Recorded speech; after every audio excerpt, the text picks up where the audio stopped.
This is John Lothian for The Spread with John's Take. This week, my piece is titled, 4 New Women CFTC Commissioners Was More Historic Than I Thought. When 4 women were confirmed by the U.S. Senate for the U.S. Commodity Futures Trading Commissions, and it was heralded as a historic event, I decided to look into the history of the commission and the number of women who have served and who they served with. At no time have 4 women ever served together as CFTC commissioners. For only 3 out of the 48 years of the CFTC's existence have there been as many as 3 women commissioners at the same time, and for only another 8 years were there 2 women commissioners at the same time.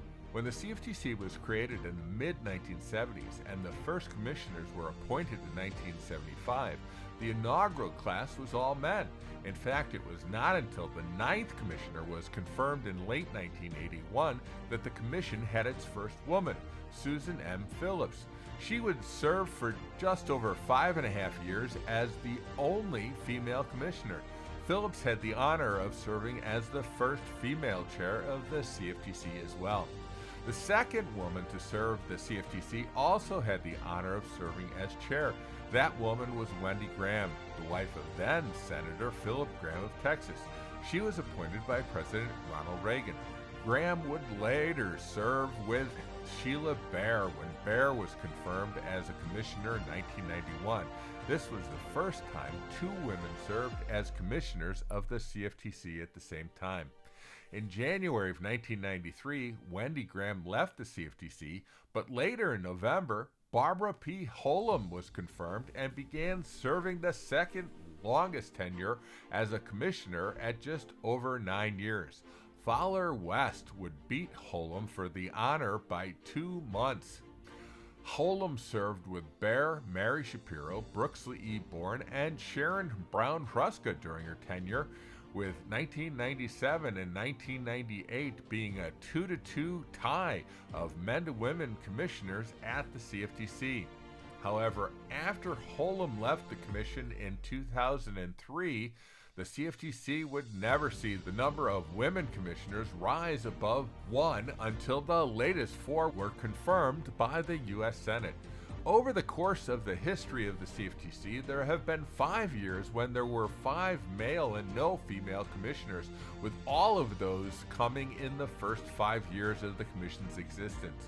There have been 2 years when there were 4 men and no women, 1980 and 2018. There have been 24 years at the Commission when there were 4 male and just 1 female commissioner. There have been just 2 years of 3 men to 1 woman and 4 years of 3 men and 2 women as commissioners. In 2001, when there were just 3 commissioners, the breakdown was 2 men to 1 woman. The CFTC had the highest percentage of women during the presidency of William Clinton. There was never fewer than 2 women on the commission during those years, and as many as 3. The ratio started out as 3 men to 2 women in 1992 and 93, but in 1994 it moved to 3 women to just 1 man. The same 3 women to 1 man held for 1995 as well. This is the closest we have come to the current breakdown by gender of 1 man, the chairman, Rostam Behnam, and 4 women. We are still waiting for Carolyn D. Pham to be sworn in, but that won't change the gender percentages. There are other histories being made with our new commissioners too. The first woman of color who joined the commission was Sharon Y. Bowen, who is now the chair of the New York Stock Exchange. Kristen N. Johnson, Christy Goldsmith Romero, and Carolyn Pham bring their own diversity identities to the commission. Rostam Behnam has made diversity and inclusion a key issue for his chairmanship and named the first chief diversity officer in the CFTC's history. Chairman Behnam has the most diverse group of CFTC commissioners ever to work with, and this will be an important time in the history of the commission and our industry as a result. This has been John Lothian. Goodbye.